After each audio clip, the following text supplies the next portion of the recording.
You've entered void of rules, a realm where normal constraints cease to exist. But beware, traveller, there is one rule here. You've got to hit subscribe. Seriously, it's the only rule we have. We just reached 1,000 brave souls, and we're hunting for 9,000 more to complete our dark ritual. I mean, reach our next goal, so subscribe. Or don't. But remember, the void remembers those who defy the only rule. Now let's get into today's video. I never believed in supernatural nonsense until I started working at the Polynesian Pearl. Now I wish I'd never set foot in that cursed place. The job posting seemed too good to be true. Bartender position at an authentic Hawaiian Tiki bar on Kauai's remote North Shore, starting immediately with excellent pay and housing included. I'd been drifting between jobs on the mainland for months, picking up shifts at sports bars and chain restaurants, never finding anything that felt right. When I saw the listing online, something about it called to me. Maybe it was the promise of tropical paradise, or maybe it was just desperation, but I knew I had to try. When I called the number, an elderly Hawaiian man named Joe answered with a voice that carried the weight of generations. His accent was thick, but his English was perfect, each word carefully chosen. He asked only 2 questions. Could I start Thursday night, and was I someone who followed instructions exactly? I said yes to both, though I had no idea what I was agreeing to. The flight to Kauai was my first time leaving the continental United States. As we descended through the clouds, I pressed my face to the window and watched the island emerge like something from a dream. Volcanic peaks jutted up from emerald green valleys. Waterfalls cascaded down impossible cliff faces, and the ocean surrounding it all was every shade of blue I'd ever imagined. It looked like paradise, but there was something primordial about it too, something that reminded me how small and insignificant humans really were. The drive to the Polynesian Pearl took me through winding jungle roads that seemed to grow darker with each mile. I'd rented a beat-up Jeep at the airport, and it struggled with the increasingly steep terrain. Ancient mango trees created a canopy so thick that even the afternoon sun barely penetrated through. Massive ferns unfurled from the roadside like prehistoric umbrellas, and I caught glimpses of waterfalls thundering down hidden gorges. The air was thick with humidity and the scent of tropical flowers mixed with something earthier, more primal.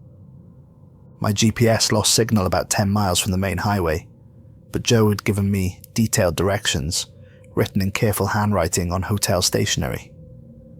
Turn left at the banyan tree with the carved face, right at the red dirt road marked with 3 white stones. Continue past the abandoned pineapple plantation until you see the Tikis. When I finally reached the Polynesian Pearl, it looked like something from another era entirely. The building itself was traditional Hawaiian architecture, thatched roof, bamboo walls and wide lanais that wrapped around the structure, but it was the guardians that took my breath away. Carved tikis, each one at least 8 feet tall, stood at the entrance like ancient sentinels. Their faces were masterworks of Polynesian art, but there was something unsettling about their expressions. The eyes were hollow and deep, seeming to follow movement. The mouths were either laughing or screaming, I couldn't tell which. Wild hibiscus flowers in brilliant reds and oranges surrounded the building, but something about their vibrant colours seemed unnatural, almost aggressive. They were too perfect, too bright, as if someone had turned up the saturation on reality itself. Palm trees swayed in the ocean breeze, their fronds creating shifting patterns of light and shadow that made the carved faces seem to move. Joe emerged from the entrance as I parked my rental car. He was exactly what I'd imagined from his voice, probably in his 70s with silver hair pulled back in a traditional knot and deep brown eyes that seemed to hold ancient secrets. His skin was weathered and dark from decades under the Hawaiian sun, and intricate tattoos covered his forearms in patterns I didn't recognize. His handshake was firm, calloused from years of hard work, but his smile was genuinely warm. "Welcome to our family business," he said, gesturing toward the bar with obvious pride. "5 generations of my family have run this place. My great-great-grandfather built it in 1892, back when this whole area was just jungle and lava rock. It's not just a bar, it's a responsibility, passed down through blood."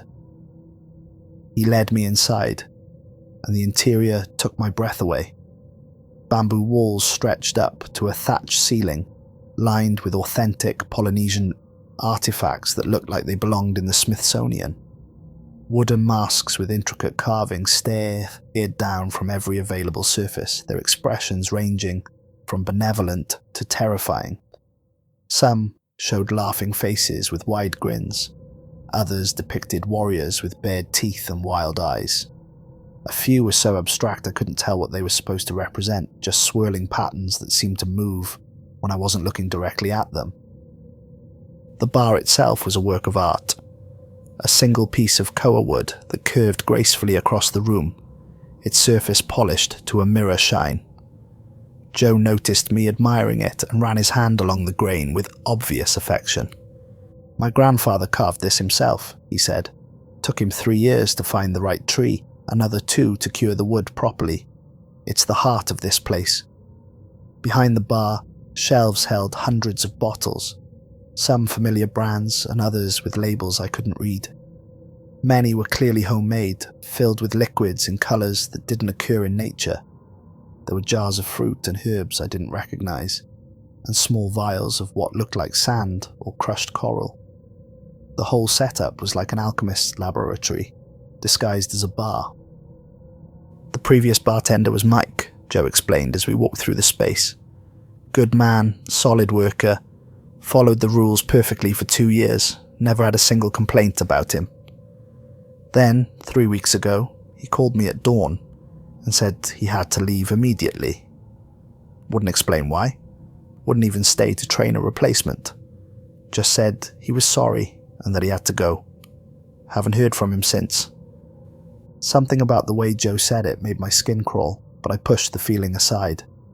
Every job had its quirks, and this place certainly had atmosphere in spades. Maybe Mike had just gotten homesick, or maybe he'd met someone and fallen in love. People left jobs suddenly all the time. "Before you start tonight, there's something crucial you need to understand," Joe continued, his tone becoming deadly serious. The warmth left his voice entirely, replaced by something that sounded almost like fear. He reached behind the bar and pulled out a leather-bound journal, its pages yellowed with age and wear. The cover was tooled leather, with symbols that looked Polynesian but weren't quite like anything I'd seen in tourist shops. "This contains the rules you must follow while working here.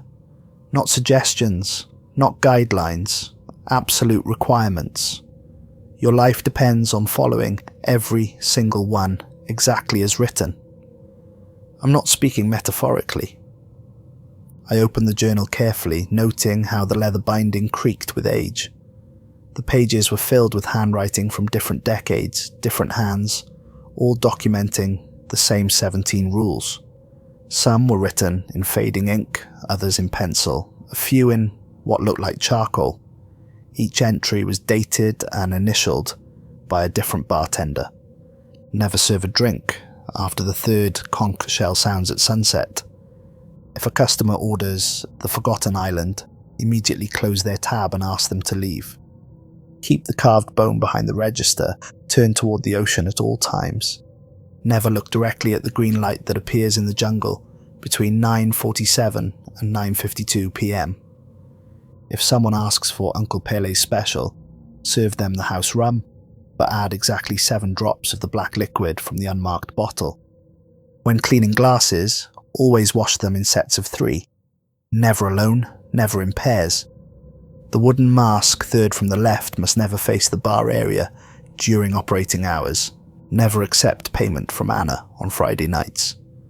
Always nod when the old fisherman points, but never speak to him directly. If the temperature drops suddenly, serve only warm drinks until it returns to normal. The bamboo wind chimes must be silent during a full moon. Never serve more than 2 drinks to anyone wearing all white. If someone asks for your name, tell them you're just the bartender.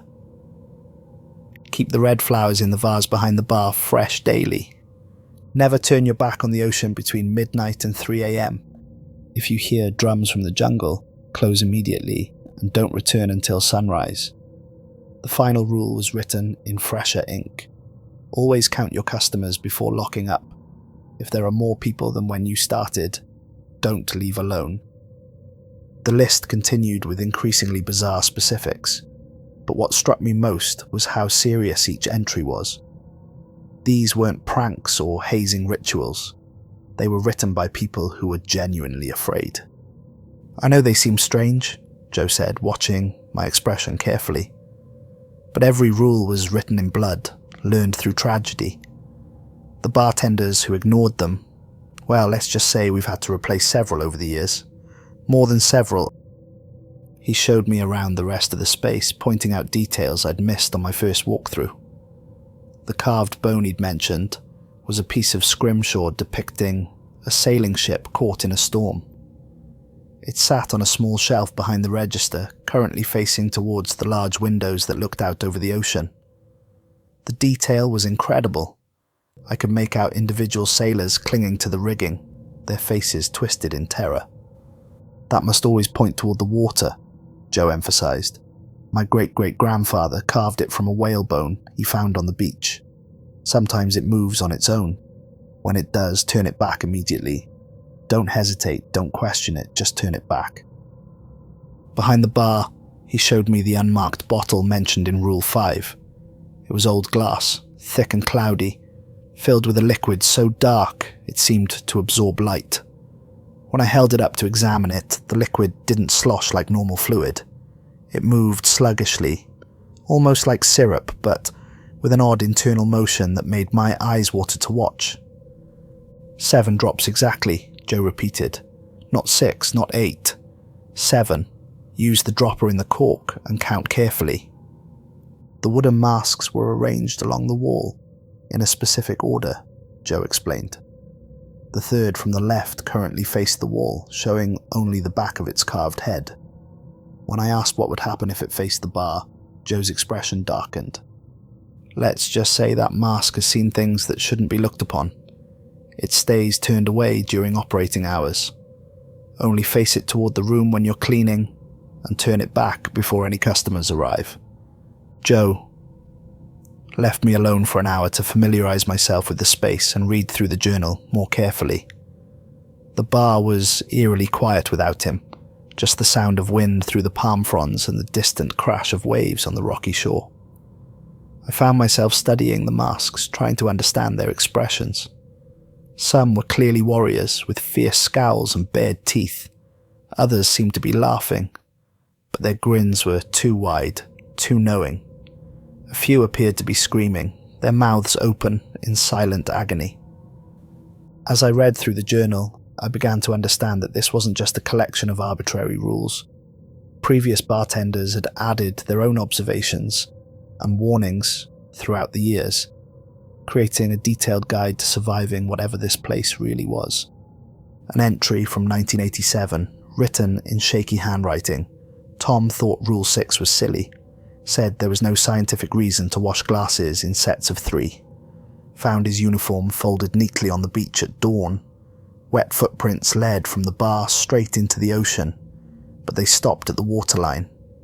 Nothing left of him but those footprints and the echo of laughter that seemed to come from underwater. Another from 2003, in precise block letters, "New girl, Jennifer, served the Forgotten Island cocktail despite warnings. Customer seemed normal enough, just asked for something exotic and mysterious. Found Jennifer 3 days later sitting on the beach, staring at the horizon. Paramedics said she was physically fine, but she couldn't remember her name, where she was, or how she'd gotten there. Doctors called it selective amnesia.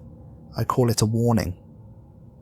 The most chilling entry was from 1995. written in elegant cursive, I finally understand. The rules aren't protecting us from them. The rules are protecting us from what wants to come through. The customers we serve, the strange ones who appear like clockwork, they're not the threat. They're the guardians. They're keeping something else at bay. And our job is to maintain the balance that allows them to do their work. Never forget that we're not just bartenders here. We're gatekeepers. As the sun began to set, painting the sky in brilliant oranges and purples, I heard the first conch shell sound from somewhere deep in the jungle. The sound was haunting, primal, like something from the dawn of time.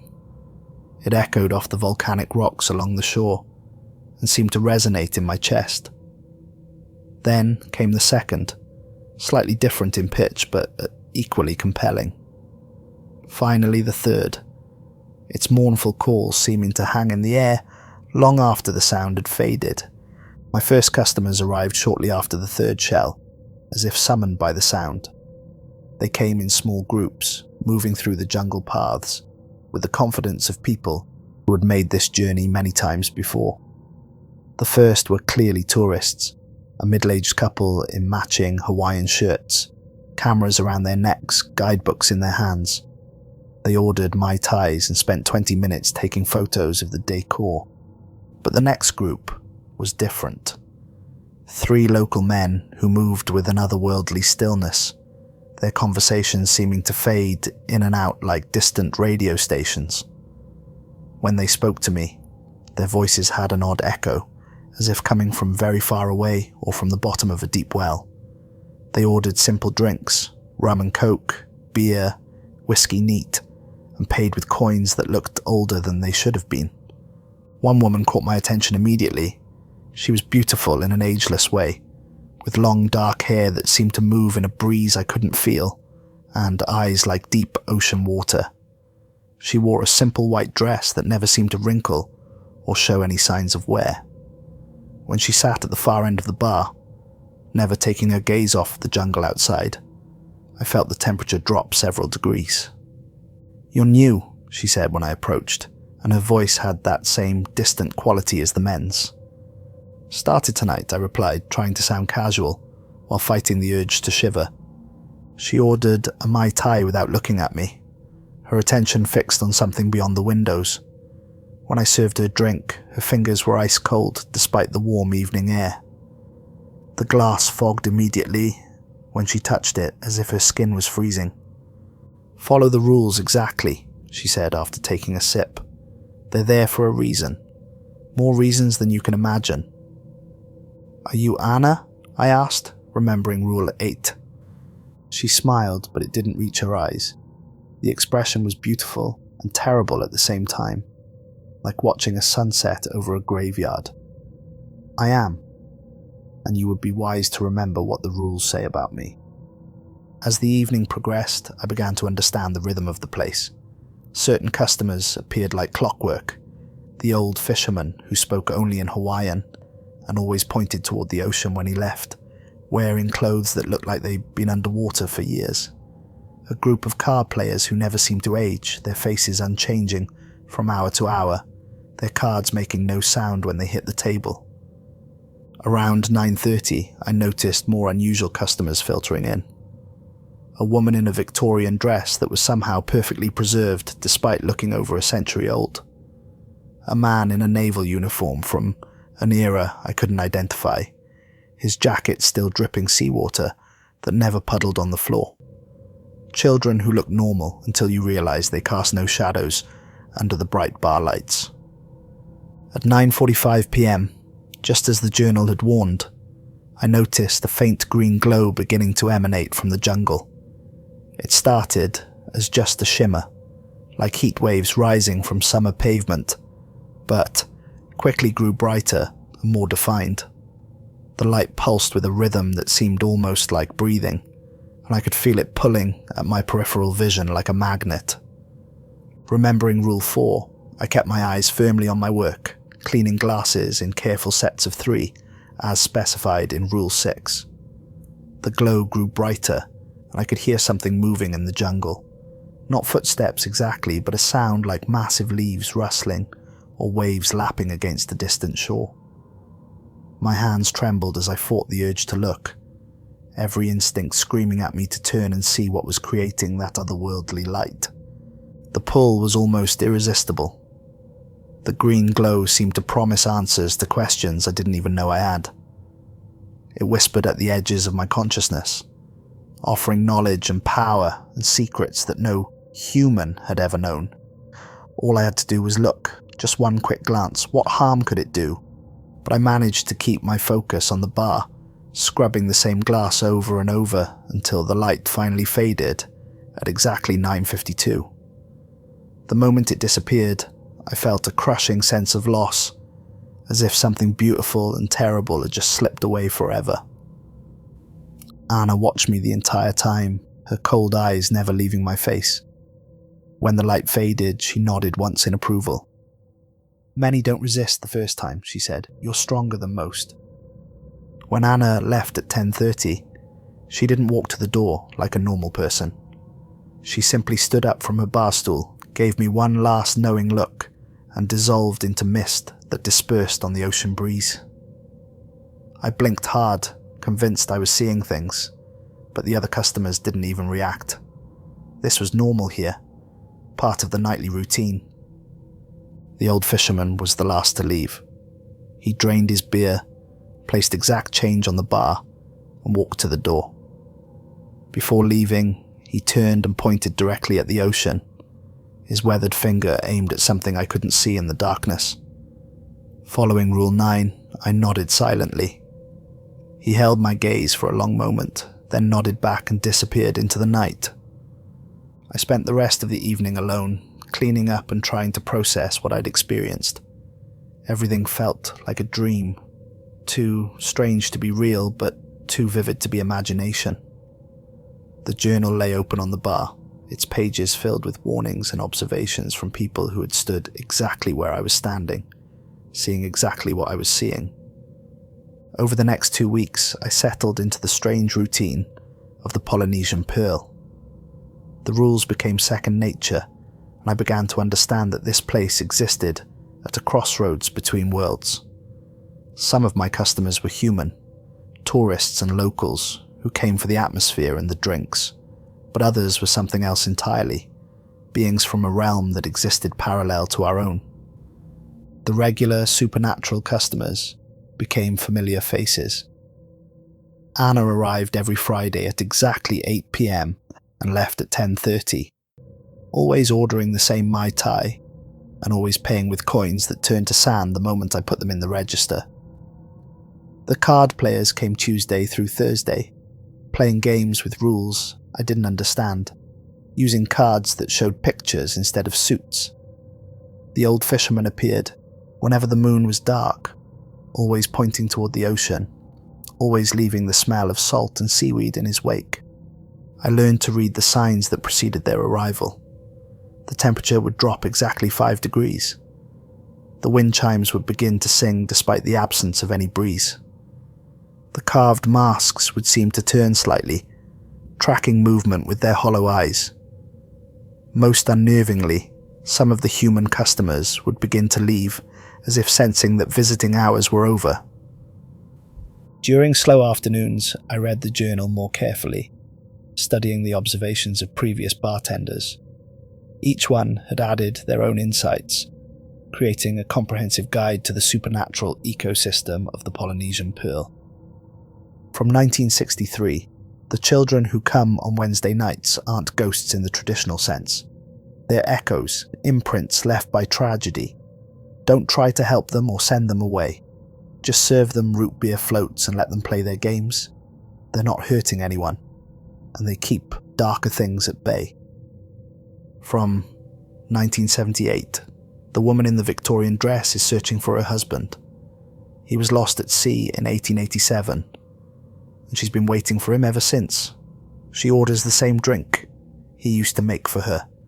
Brandy with a splash of seawater. Yes, seawater. Keep a bottle behind the bar for her visits. From 1991, the naval officer died in a shipwreck somewhere off the coast. His uniform is always wet because he's still drowning, still trying to save his crew. He never orders anything, just sits at the bar and stares at the ocean. Don't disturb him. His presence keeps the angry dead from rising. But the most detailed entries came from the 1990s, written by someone who had clearly spent years studying the phenomenon. I finally figured out the pattern. The Polynesian Pearl sits on what the ancient Hawaiians called a thin place, a location where the barrier between worlds is naturally weak. My great-great-grandfather didn't just build a bar here. He built a lighthouse, a beacon that guides lost souls to safety and keeps malevolent entities from crossing over. The supernatural customers aren't random. They're guardians, volunteers who gave up their chance at peaceful rest to protect the living world from things that should never be allowed to cross over. Anna drowned in 1952 trying to save her children from a tsunami. The fisherman died protecting his village from raiders in the 1800s. The card players were sailors who went down with their ship rather than abandon their wounded crewmates. They've earned their place here through sacrifice, and in return, they help maintain the barrier. The rules aren't arbitrary. They're the terms of an ancient contract, an agreement that allows the Guardians to do their work while keeping everyone safe. This explanation made everything click into place.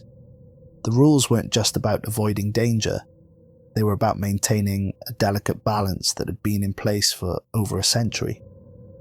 Every seemingly arbitrary requirement served a purpose in keeping the supernatural ecosystem stable. By my third week, I felt confident in my understanding. The Polynesian Pearl was more than a bar. It was a carefully maintained barrier between our world and something else entirely. The strange customers were protectors, ensuring that whatever lurked beyond couldn't cross over. My job wasn't just to serve drinks, it was to maintain the ancient agreement that kept both sides safe.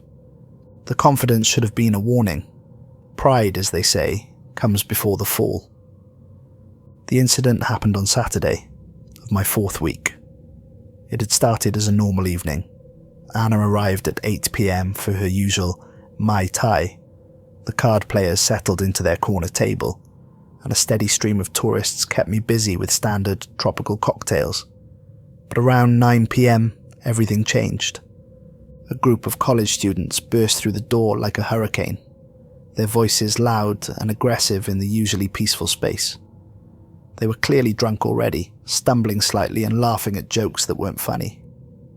Their leader was a large, aggressive kid named Brad who seemed to take personal offense at every aspect of the bar. "This place is creepy as hell," he announced to his friends, gesturing dismissively at the carved masks. "Look at all this voodoo nonsense. Who decorates a bar like a haunted house?" His girlfriend Lisa seemed embarrassed by his behavior. She was prettier than the others, with long blonde hair and tired eyes that suggested she'd been dealing with Brad's attitude all evening. While he complained loudly about everything from the primitive decor to the overpriced drinks, she hung back and tried to blend into the background. The supernatural customers began reacting immediately to the group's presence. Anna's Mai Tai glass started frosting over despite the warm air. The card players kept glancing toward the college students with expressions of growing concern. Even the masks on the walls seemed to shift slightly, their carved faces turning toward the newcomers with obvious disapproval. Brad claimed the corner table normally occupied by the card players, forcing them to relocate to the bar. As they moved, I noticed their cards were shuffling themselves, and their usually serene expressions had been replaced by something approaching anger. "This is our table now," Brad announced, sprawling across the bench seat. "Hope you old-timers don't mind." The card players said nothing, but the temperature in the room dropped another 5 degrees. I served them their usual drinks and tried to project calm, but inside I was growing increasingly worried. The supernatural customers were clearly agitated, and I had no idea what would happen if the situation escalated. As 8:17 p.m. approached, I began listening for the conch shells. The first one sounded right on time, its mournful call echoing from the jungle. Brad and his friends didn't seem to notice, but every supernatural customer in the bar straightened slightly, preparing for the nightly transition. The second shell followed, and I began my preparation ritual. I checked the carved bone to ensure it still faced the ocean, counted the customers to make sure I knew exactly who was present, and prepared to begin the closing procedures. When the third conch shell sounded at exactly 8:17, I felt the familiar shift in the atmosphere. The barrier between worlds was at its thinnest during this time, requiring extra caution and absolute adherence to the rules. According to Rule 1, I could serve no more drinks after this point. I began my closing ritual, washing the remaining glasses in sets of 3 and ensuring all the supernatural customers had what they needed for the transition period. Anna finished her Mai Tai and prepared to dissolve into her usual mist. The card players gathered their self-shuffling deck and prepared to fade into the shadows.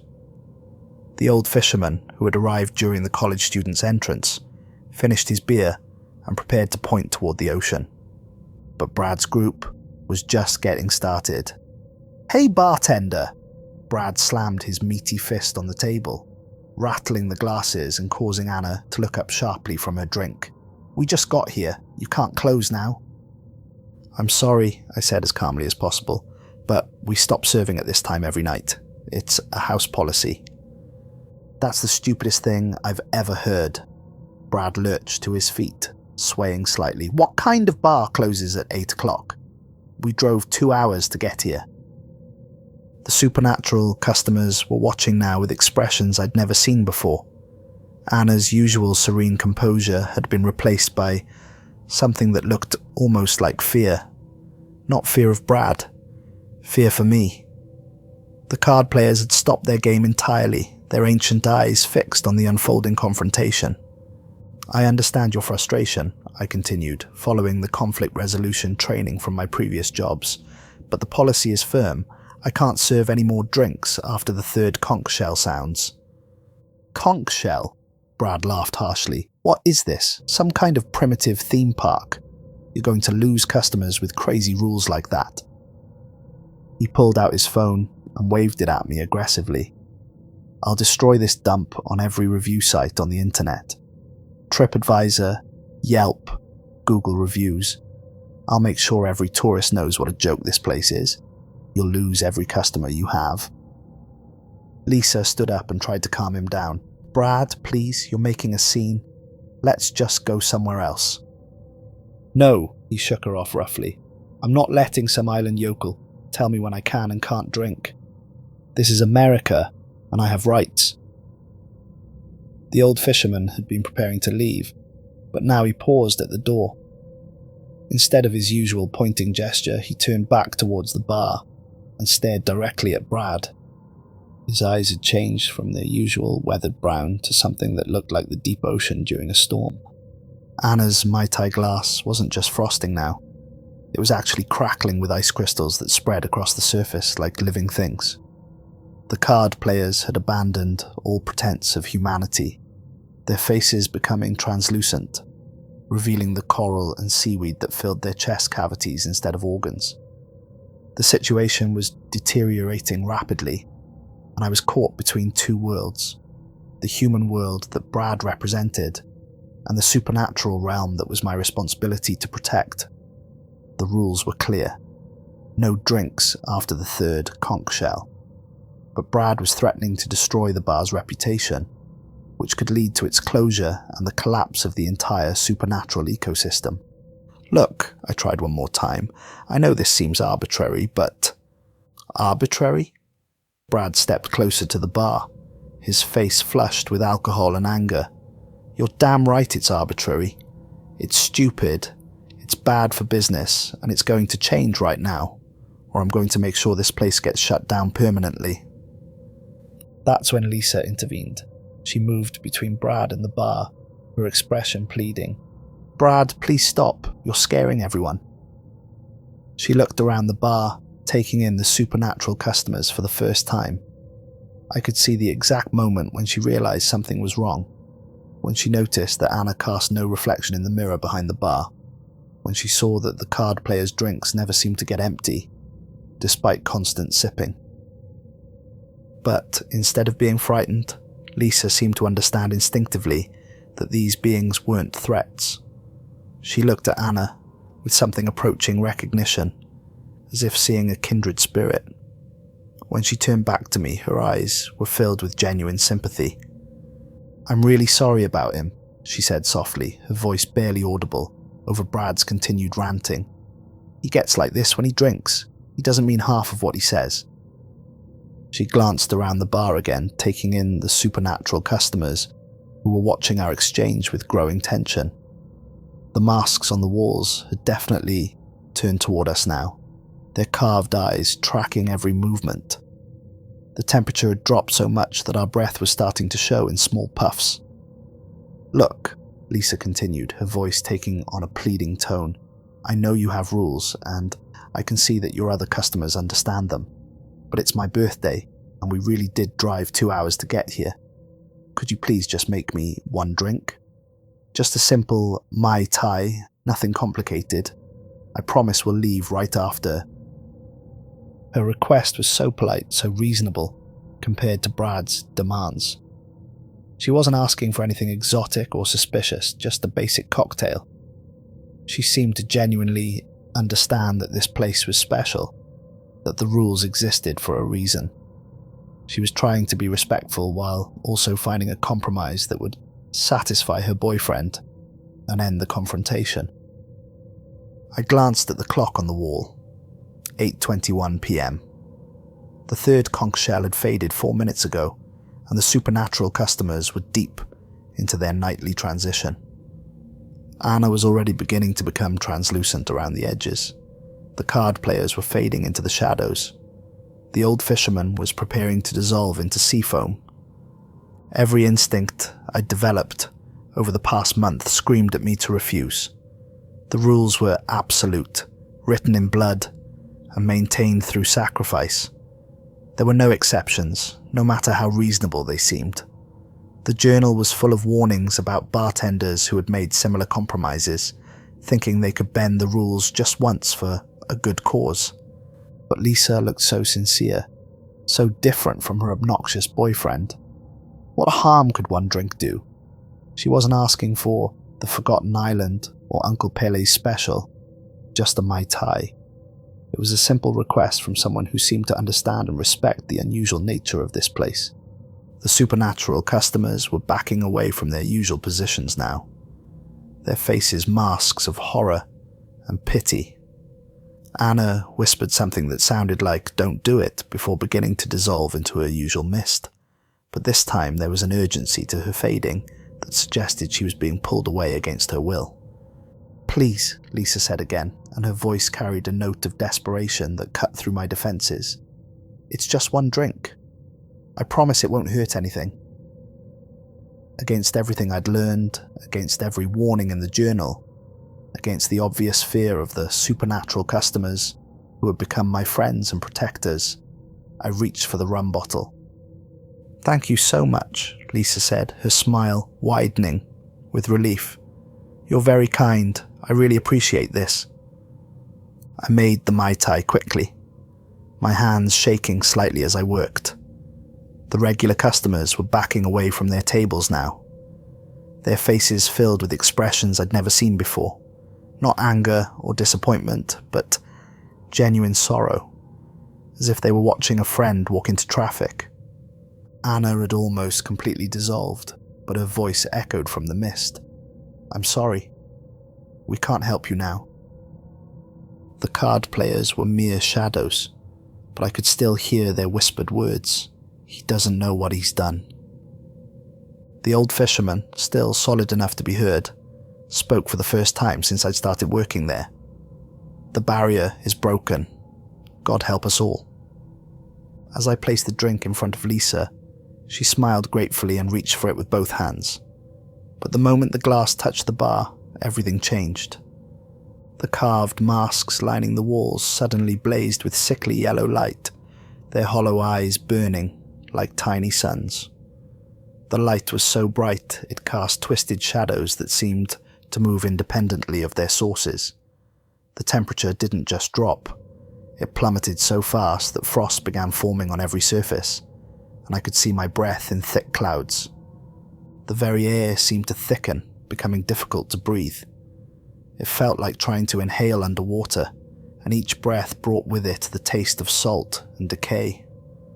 The familiar sounds of the bar, the gentle creaking of bamboo, the distant crash of waves, were replaced by something else entirely.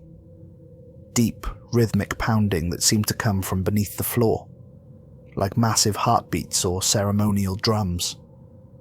Lisa's face began to shift and change. At first I thought it was just the strange lighting playing tricks on my eyes, but then I realized her features were actually melting like wax, flowing and reforming into something ancient and terrible. Her skin took on a greenish pallor that seemed to glow with its own internal light. Her eyes became solid black pits that seemed to contain the infinite depths, reflecting stars that shouldn't exist in our night sky. When she smiled now, her teeth were rows of sharp coral that clicked together when she moved her jaw. Her tongue was the color of deep seaweed. And when she spoke, her breath smelled like low tide and rotting fish. "Thank you," she said, but her voice was no longer human. It sounded like grinding coral and crashing waves, like the whispers of drowning sailors and the screams of creatures that lived in oceanic trenches where sunlight never reached. "You have no idea how long we've been waiting for someone to break the barriers." I looked around wildly and realized that Brad and his friends were no longer moving. They sat frozen at their table, their eyes rolled back to show only white. Their skin had taken on a waxy, artificial quality, like store mannequins. I understood with growing horror that they had never been real customers at all. They were constructs, puppets designed to create exactly this situation. A test of my resolve, my commitment to the rules that protected this place. "You're wondering about your friends," the thing wearing Lisa's voice said, gesturing toward the frozen college students. "They were never real. We created them from foam and moonlight, gave them just enough consciousness to seem human. The angry boy was designed to create pressure, to make you want to appease the reasonable one. It's an old trick, but it works on humans every time." The Polynesian Pearl began to shake as reality itself started to tear apart. Cracks appeared in the air like breaks in glass, spreading outward from where Lisa sat. Through these fractures I could see glimpses of another world, a place of endless dark water filled with creatures that violated every law of physics and biology. Tentacled things the size of whales drifted through liquid space. Beings made of living coral and vengeful starlight pressed against the widening gaps, their forms shifting between dimensions I couldn't comprehend. "The rules weren't protecting you from us," the creature explained, Lisa's ruined face splitting into a grin that revealed rows of needle-sharp teeth. "We've been your customers for generations, keeping the real horrors at bay. We were the guardians Anna spoke of, the volunteers who sacrificed our eternal rest to maintain the barrier between worlds." The truth hit me like a physical blow. The supernatural customers I'd served for weeks weren't the threat. They were the defense. Anna, the card players, the old fishermen, even the children who came on Wednesday nights, they were all heroes who had chosen to spend eternity protecting the living world from something far worse. "By breaking the rules, you've shattered the ancient contract that allowed us to maintain our watch," the thing continued. "The barriers are falling, and things that should never exist in your reality are already beginning to cross over. Through the expanding cracks, I could see them coming. Creatures of living shadow that moved through solid matter like water. Beings made of crystallized screams and fossilized nightmares. Things that had once been human, but had been changed by exposure to alien geometries until they were no longer recognizable as having ever lived."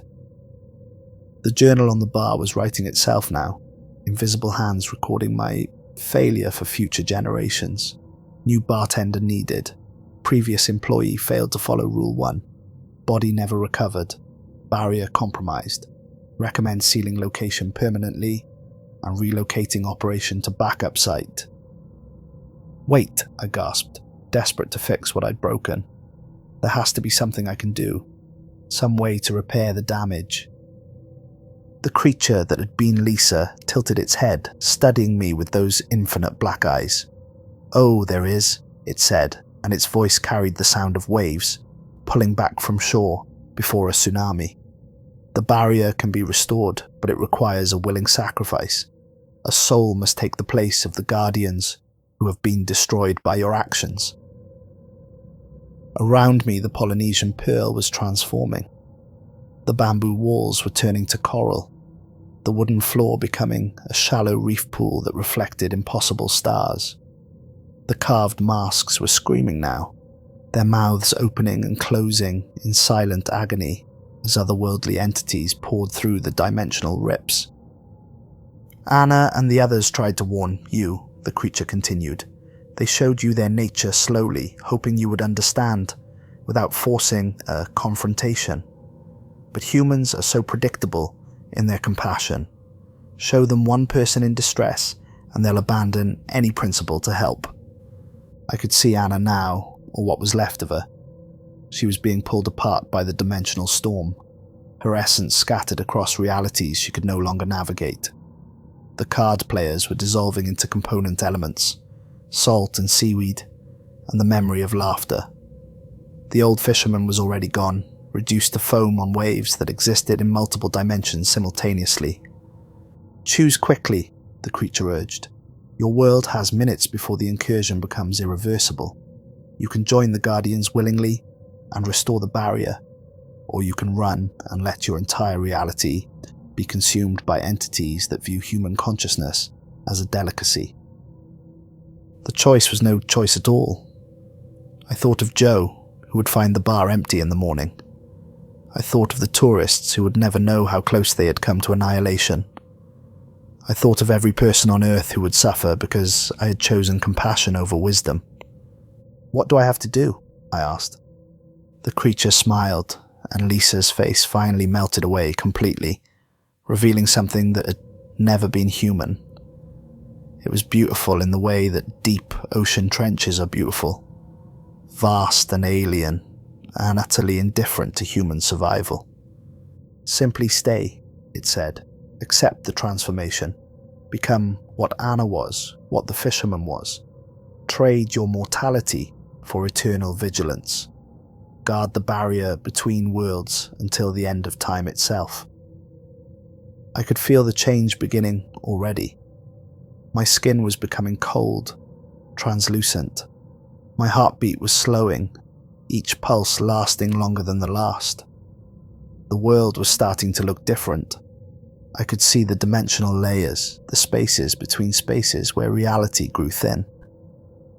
"Will it hurt?" I asked, surprised by how calm my voice sounded. "At first," the creature admitted, "but pain fades and purpose remains. You'll forget what it was like to be merely human. You'll forget the taste of food, the need for sleep, the weight of a mortal body. But you'll remember why you chose this, and that memory will sustain you through centuries of service." The transformation was accelerating now. I watched my hands become transparent, then translucent, then something between solid and liquid. I could feel my consciousness expanding, encompassing not just the bar but the entire stretch of coastline it protected. I sensed the dimensional weak points, the places where reality grew thin and required constant monitoring. "The journal," I managed to say as my voice began to echo from multiple dimensions. "Someone needs to update it." "Already done," the creature said, and I could see the pages turning themselves, recording new rules in handwriting that looked like mine, but carried the weight of supernatural authority. Rule 18. Never trust a customer who claims it's their birthday after the third conch shell sounds. Rule 19. The new guardian appears on Thursday nights and must be served root beer with exactly 3 ice cubes. Rule 20. If the new guardian weeps, play the ukulele behind the bar until the tears stop. The Polynesian Pearl was returning to normal now, the coral walls becoming bamboo again, the reef pool becoming polished wooden floor. The cracks in reality were sealing themselves as my transformed essence strengthened the barriers. The otherworldly entities were being pushed back to their own dimensions, their frustrated howls echoing across space-time before fading to nothing. "Will Joe understand?" I asked, though my voice now came from everywhere and nowhere. "Joe's family has been maintaining this place for 5 generations, the creature replied, and I realized it was fading too, its purpose fulfilled. He'll understand better than most. He'll mourn you, but he'll also honor your choice, and he'll train the next bartender to follow the rules exactly." As dawn approached, I felt myself settling into my new existence. I was no longer entirely human, but I wasn't entirely gone either. I was something new, something necessary. A guardian standing watch at the edge of reality, ensuring that the horrors lurking in the spaces between worlds could never again threaten the innocent. Joe found the bar exactly as it should be the next morning, clean, organized, ready for another day of service. The journal lay open on the bar with new entries in familiar handwriting, explaining the addition of a new guardian to the supernatural staff. He read the entries twice, then closed the journal and bowed his head in prayer. When he looked up, he could see me standing behind the bar, translucent but smiling. I nodded once, and he nodded back. No words were necessary. He understood what had happened, what I had chosen, what it meant for the future of the Polynesian Pearl. That evening, a new bartender arrived for training. She was young, eager, confident in her abilities. Joe showed her around the bar, explained the cocktail recipes, and introduced her to the supernatural customers who appeared at sunset. When he handed her the leather journal, he spoke the same words he had spoken to me just weeks earlier. "These are the rules you must follow while working here. Not suggestions, not guidelines, absolute requirements. Your life depends on following every single one exactly as written." She opened the journal and began to read, her expression growing more serious with each rule. When she reached the new entries about the Thursday night guardian, she looked up at Joe with questions in her eyes. "You'll understand in time," he said simply. "For now, just remember that every rule exists for a reason, and that reason is always more important than it appears." As I watched her prepare for her first shift, I felt a deep sense of satisfaction. The cycle continued. The barriers held. The innocent remained protected. And somewhere in the space between life and death, between human and something more, I began my eternal watch. The rules were simple, really. Follow them exactly, and everyone stays safe. Break them and face the consequences. It was a lesson written in sacrifice, maintained through vigilance, and passed down through generations of guardians who understood that some things are worth preserving at any cost. On Thursday nights, when the moon is right and the tide is high, visitors to the Polynesian Pearl sometimes report seeing an extra bartender behind the bar, translucent, smiling, serving root beer with exactly 3 ice cubes to customers who appreciate the gesture. They assume it's a trick of the light, a reflection from the mirror, a story to tell friends back home about the quirky Hawaiian bar with the strange atmosphere. They never realize they're looking at someone who chose to sacrifice everything to keep their world safe. Someone who learned too late that compassion without wisdom can be the most dangerous thing of all. Someone who now spends eternity making sure that the next bartender, and the one after that, and all the ones who will follow, never make the same mistake. The rules remain the same, they always do, and they always will, as long as there are guardians willing to enforce them, and bartenders wise enough to follow them exactly.